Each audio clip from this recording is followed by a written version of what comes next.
தேர்தல் என்பது இன்னைக்கு பொதுமக்கள்கிட்ட ஒரு விழிப்புணர்ச்சி ஏற்படுத்த வேண்டிய விஷயமா இருக்கு. இந்த 6 மாதத்துல தான் நாங்க கஷ்டப்பட்டு வேலை பார்த்து இந்த சமயத்துல தான் பள்ளிக்கூடங்களுக்கு குழந்தைகளுக்கு நாங்க ஃபீஸ் கட்ட வேண்டியது வருது. உள்ளூரில் நாடகம் போடக்கூடாது என்று உள்ளூர் நிர்வாகத்தால் போலீஸ் ஸ்டேஷன்லயோ அல்லது கலெக்டரேட்டையோ பர்மிஷன் கிடைக்காம போயிருது. ஊடகங்கள் என்பது ஒரு நடிகர்கள் அந்த செய்தியை சொன்னா அது போய் சேர்ற விதம் கூடுதலா இருக்கு. கட்சி ரீதியாகவோ அல்லது அரசியல் ரீதியாகவோ நாடகங்கள் போடாம பார்த்துக்க வேண்டியது எங்களுடைய கடமை.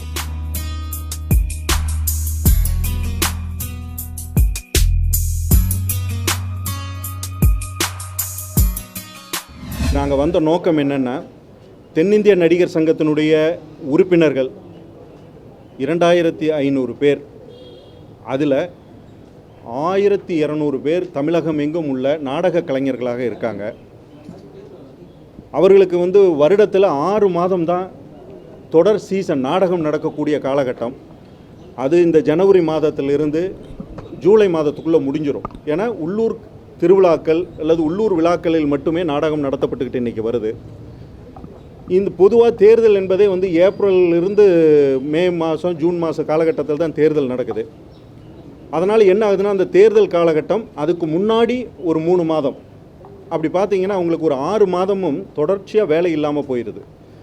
காரணம் என்னென்னா, அந்த காலகட்டத்தில் உள்ளூரில் நாடகம் போடக்கூடாது என்று உள்ளூர் நிர்வாகத்தால் போலீஸ் ஸ்டேஷன்லேயோ அல்லது கலெக்டரேட்டையோ பர்மிஷன் கிடைக்காம போயிடுது.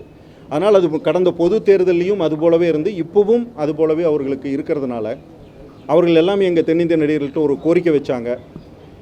இந்த 6 மாதத்தில் தான் நாங்கள் கஷ்டப்பட்டு வேலை பார்த்து இந்த சமயத்தில் தான் பள்ளிக்கூடங்களுக்கு குழந்தைகளுக்கு நாங்கள் ஃபீஸ் கட்ட வேண்டியது வருது, எல்லாமே வருது. இந்த தேர்தல் காலகட்டத்தில் இது மாதிரி எங்களுக்கு பிரச்சனைகள் வரும்போது எங்களுடைய வாழ்வாதாரமே பாதித்து போயிடுது. மொத்தமும் நாங்கள் செதஞ்சு போயிடுறோம். அதனால் எங்களுக்கு இதுக்காக நீங்கள் ஏதாவது ஒரு முடிவு பண்ணி கொடுக்கணும்னு சொன்னாங்க.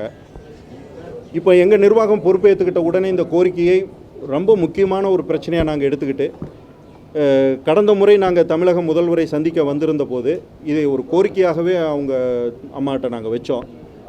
அப்போ தமிழக முதல்வர் என்ன சொன்னாங்கன்னா, இப்போ எங்களுடைய அரசாங்கம் நாடக கலைஞர்களுக்கு முழு ஒத்துழைப்பு தந்துக்கிட்டு இருக்குது. தேர்தல் காலகட்டத்தில் இது மாதிரி ஒரு விஷயம் நடக்குதுன்னா நீங்கள் தலைமை தேர்தல் அதிகாரியை சந்தித்து ஒரு விண்ணப்பம் ஒரு கோரிக்கை வைங்க அப்படின்னு அவங்க ஒரு வழிகாட்டுதல் சொன்னாங்க. அதன் அடிப்படையில் இன்றைக்கி தலைமை தேர்தல் அதிகாரியை நாங்கள் சந்தித்து அந்த கோரிக்கையை வச்சோம்.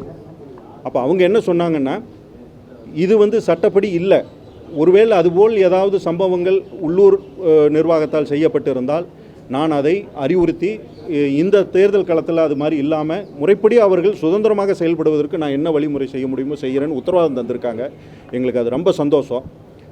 இரண்டாவது, ஒருவேளை அந்த தேர்தல் காலகட்டத்தில் கட்சி ரீதியாகவோ அல்லது அரசியல் ரீதியாகவோ நாடகங்கள் போடாமல் பார்த்துக்க வேண்டியது எங்களுடைய கடமை.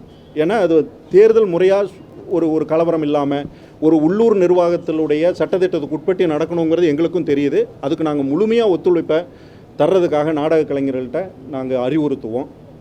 அதோடு சேர்ந்து தேர்தல் அதிகாரி அவர்கள் எங்களிடம் ஒரு சின்ன ஒரு விஷயங்களை சொன்னாங்க.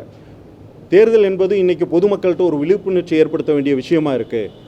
அதில் என்னதான் பத்திரிகைகள் மூலமும் ஒரு அதிகார வர்க்கத்தின் மூலமோ அல்லது பத்திரிகை செய்திகள் மூலமோ நாங்கள் செய்தியை சொன்னால் கூட, ஊடகங்கள் என்பது ஒரு நடிகர்கள் அந்த செய்தியை சொன்னால் அது போய் சேர்ற விதம் கூடுதலாக இருக்குது.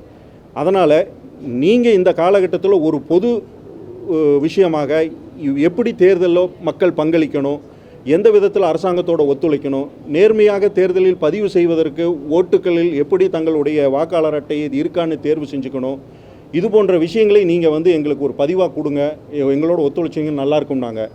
எங்களுக்கு அது ரொம்ப சந்தோஷமாக இருந்தது. ஏன்னா வெறும் நடிப்பு அப்படிங்கிறதும் இல்லாமல் பொது வாழ்க்கையில் இதுபோல் மக்களுடைய பணியில் நாங்கள் எங்களுடைய உழைப்பும் எங்களுடைய பங்களிப்பும் இருப்பதுன்னா நாங்கள் ரொம்ப பெருமையாக நினைக்கிறோம். அதனால் இந்த தேர்தல் காலகட்டத்தில் மிக சிறந்த முறையில் நாங்கள் அந்த மாதிரியான விஷயங்களை அரசாங்கத்தோட ஒத்துழைச்சு இந்த தேர்தல் காலகட்டத்தில் அந்த செய்திகளை கொண்டு நாங்கள் பதிவு பண்ணி மக்கள்கிட்ட சேர்த்துவோம் அப்படின்னு அவங்ககிட்ட நாங்கள் ஒரு உத்தரவாதம் கொடுத்துட்டு வந்திருக்கோம். இந்த நிகழ்வு சிறப்பாக இருந்தது. நல்லது நடக்கும். நன்றி, வணக்கம்.